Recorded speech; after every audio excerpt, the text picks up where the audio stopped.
కుట్రలు చేసి చంద్రబాబు ఒక బేతాల కథల్లి సంబంధం లేని వ్యక్తులను లెఫ్ట్ రైట్ సెంటర్ అరెస్ట్ చేసే కార్యక్రమాలు చేస్తా ఉన్నాడు. రాష్ట్ర ప్రభుత్వానికి చెందిన బేవరేజెస్ కార్పొరేషన్ రాజంపేట ఎంపీ అయిన మిథున్ రెడ్డికి ఏం సంబంధం?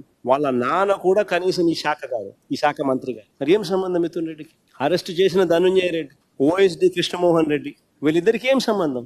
ఇంకొక ఆయన బాలాజీ గోవిందప్ప, ఆయన ఏపీలోనే ఉండరు, ఆయన వీకాట్ గ్రూప్ కంపెనీలో ఫుల్ టైం డైరెక్టర్. ఇంకొక ఆఫీసర్ పిఎస్ఆర్ ఆంజనేయులు, డీజీ స్థాయి ఆఫీసర్, ఐపీఎస్. వీళ్ళిద్దరికి ఏం సంబంధం? అసలు లిక్కర్ మాఫియా జరిగింది అని మీ మీద ఆరోపణలు ఉన్నాయి. మరి అలాంటప్పుడు ముఖ్యమంత్రిగా మీరు ఎలా వ్యవహరించాలి?